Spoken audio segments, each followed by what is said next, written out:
Hi guys, I hope you're all doing well and you had a restful Easter and spring break. Just to dive in real quick into the content of what's expected of me to discuss in this discussion post, I just wanted to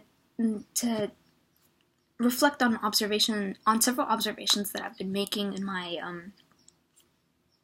placement at Olive Crest Academy and its relevance to this week's reading.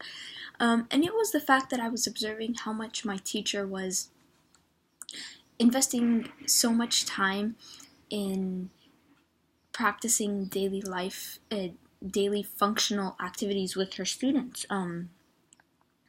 Like to the point, like I was questioning. I'm like, these students are coming to school to learn.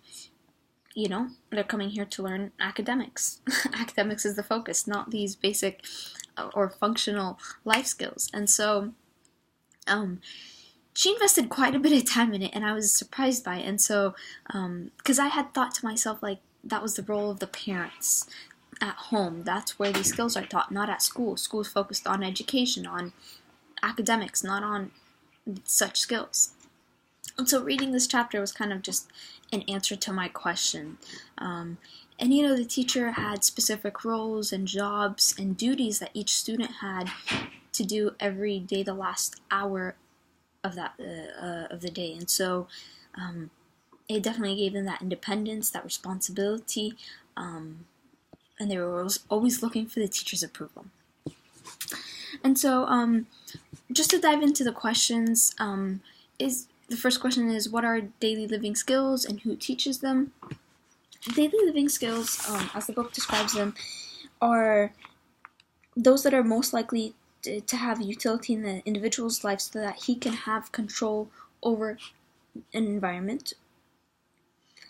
B, it increases the individual's independence and quality of life on the long run. And C, increases the individual's capable performance. So that's a long the answer. I just like to think about it like, which are those basic skills that I think we take for granted as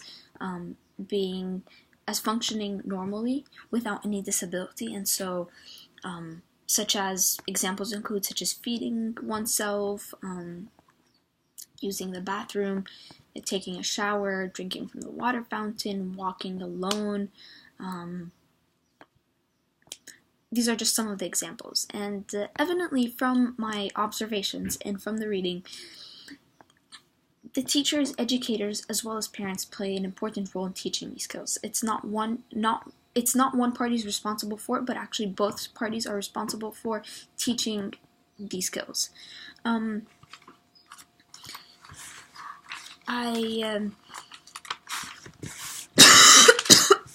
Sorry about that. The second question focuses on the second chapter, which talks about academic skills, and it says, what are the learning needs that are unique to students with ASD that must be considered by educators to promote academic success? So within the reading, I was able to find two unique learning needs that are specific to students with ASD. And the first one was students generally display an extensive amount of knowledge in a specific domain or subject or area, but not in others. And sometimes that causes teachers to have a misconception or to make an assumption on the scope of that student's knowledge. And so that's the first component. The second component is that students with ASD generally interpret language in a literal sense. They don't understand metaphorical language or words that have multiple meanings, possibly idioms, and so it's very important that teachers are aware of the words that they're using, as well as maybe any content that might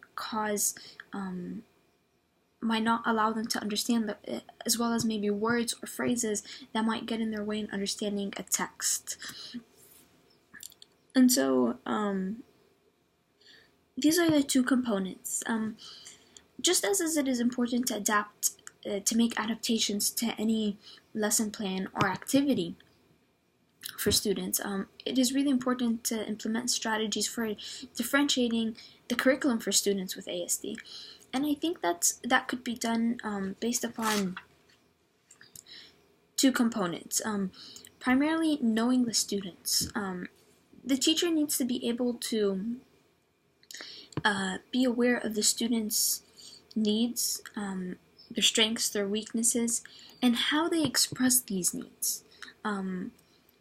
Maybe a student is not very verbally expressive. Maybe a student throws a tantrum whenever he doesn't want to read a book on his own.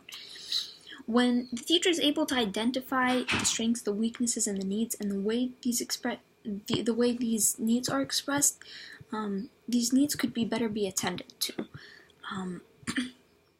And that's how maybe the curriculum could be differentiated based upon these needs.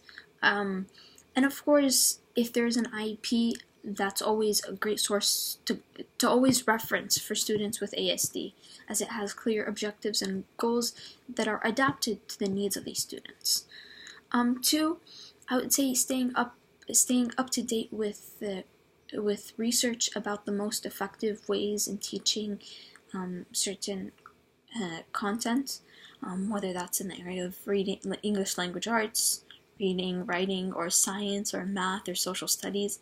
And I found that really effective in the textbook while reading about, that's how they outlined it. They outlined the content and most effective practices or research-based practices that are effective with the students with ASD. Finally, when I was finding an article that's relevant to this week's topic,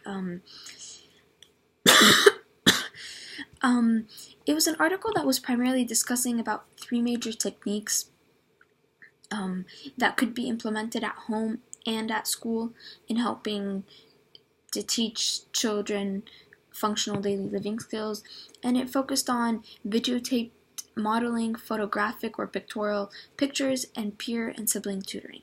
These were all insightful to read about, but a component of the article was actually focusing on the importance of educators not only teaching these skills, but facilitating and mediating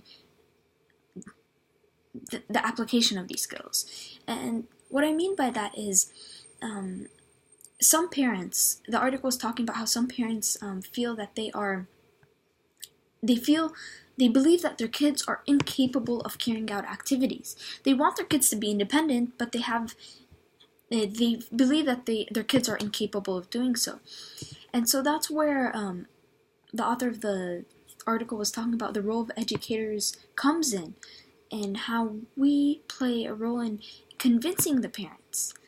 And how do we effectively communicate? How do we effectively convince parents to provide that environment of independence? To convince them to foster it within their homes? And there was a specific example in the case study how this one parent was didn't believe that her son was capable in being dropped off right in front of the school and walking all alone to his classroom. And so for the longest time ever, the parent would park the car and she would walk with him all the way into the school and drop him off to the class. And so when the teacher started realizing that, she talked to the parent, but the way she talked to the parent was, how do you see, what are your long-term goals for your son? And so all the mother could talk about was, I want my son to be independent. However, the mother was failing to foster that environment of independence for her son. And so when the teacher was able to reveal that to the parent, she became convinced. And so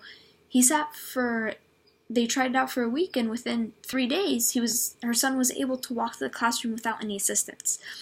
And so, I don't know, just this article, that last portion of the article that I just discussed really opened up my eyes to just the role that we have as teachers, potential teachers, in talking through with the parents in carrying out an appropriate environment to carry out the proper and appropriate environment that fosters independence among students with ASD. And so that's what I have for you guys today.